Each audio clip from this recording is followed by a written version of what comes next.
ये कश्मीर की बात आती केरल से है, क्योंकि केरल में मुस्लिम लीग कांग्रेस की प्रमुख गठबंधन पार्टी है। वायनाड में सबसे बड़ा समर्थक दल मुस्लिम लीग है और कांग्रेस इस कदर समझौते पे है कि राहुल गांधी जी के नामांकन के समय कांग्रेस के झंडे नहीं लगाए गए, इसलिए कि मुस्लिम लीग के भी झंडे लगाने पड़ेंगे, तो मुस्लिम लीग के लिए अपना झंडा भी हटाने का प्रयास किया। उस कारण से यह उनके ऊपर यह प्रभाव है। इसलिए मैं यह भी याद दिलाना चाहता हूं, वो उसी नक्शे कदम पे चल रहे हैं। पृथकतावादी सोच, हमारी सरकार मोदी जी के नेतृत्व में समाज के सभी वर्गों को राष्ट्र की मुख्य धारा में लाना चाहती है, वो धारा से अलग करके रखना चाहते हैं। और जो उन्होंने अपने यहां कहा है उसके लिए मैं पूछना चाहता हूं, वो साफ साफ बताएं। यदि उन्होंने कहा है कि स्पेशल लॉ बने रहने चाहिए, तो क्या वो 3 तलाक को समाप्त करने वाले हैं? हमने जो 3 तलाक को समाप्त किया उसे वो पुनर्स्थापित करने वाले हैं? ये साफ साफ उन्हें जवाब देना चाहिए। और मैं दर्शकों के लिए और एक बात स्पष्ट कर देना चाहता हूं, करोड़ों लोग जो ये बात को सुन रहे हो और हमारे कांग्रेस के मित्र विशेष ध्यान दें, प्रधानमंत्री श्री नरेंद्र मोदी जी ने ऐसे ही नहीं कहा है कि कांग्रेस के घोषणा पत्र में मुस्लिम लीग की छाप दिखती है, क्योंकि आज उन्हीं बातों का आप डिमांड कर रहे हैं जो मुस्लिम लीग ने की थी। और यह बात मैं जिम्मेदारी से कह रहा हूं कि आज कांग्रेस का जिस मुस्लिम लीग के साथ गठबंधन है, यह वही मुस्लिम लीग है जो आजादी से पहले मोहम्मद अली जिन्ना की थी। चूंकि इस मुस्लिम लीग के संस्थापक मोहम्मद इस्माइल आजादी से ठीक पहले मोहम्मद अली जिन्ना की मुस्लिम लीग के मद्रास प्रेसिडेंसी के चीफ थे। अगर जिन्ना को कायदे आजम कहा जाता था तो मोहम्मद इस्माइल को कायदे मिल्लत कहा जाता था।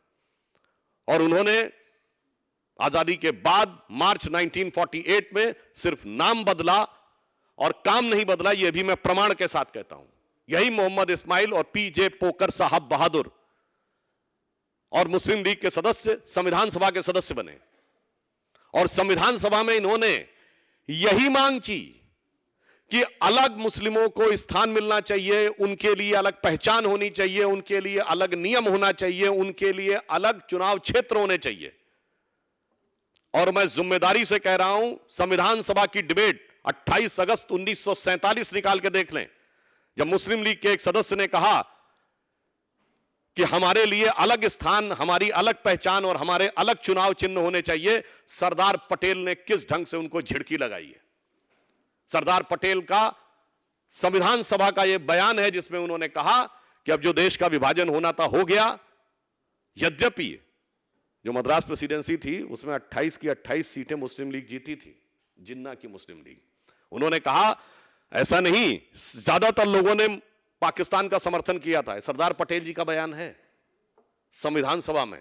मगर अब जो होना था हो गया।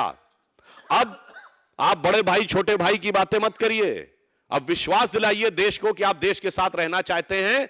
अपनी अलग स्थान, अलग चुनाव क्षेत्र और अलग बातें करना बंद करिए, राष्ट्र की मुख्य धारा में आइए। तो मैं कांग्रेस से पूछना चाहता हूं, सरदार पटेल सही थे या राहुल गांधी सही है? कांग्रेस का घोषणा पत्र सही है या सरदार पटेल सही थे?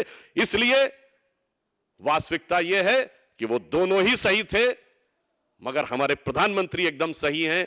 जो भाव मुस्लिम लीग का था वो भाव आज कांग्रेस का है, जो भाव सरदार पटेल का था वो भारतीय जनता पार्टी का है। इसलिए हम बहुत स्पष्ट अंत में कहना चाहते हैं कि हम भारत को विकास की नई ऊंचाई, हर गरीब और वंचित तक विकास की किरण, देश की सुदृढ़ आंतरिक और बाह्य सुरक्षा, देश का सांस्कृतिक गौरव और एक भारत श्रेष्ठ भारत के विचार के साथ आगे ले जाना चाहते हैं।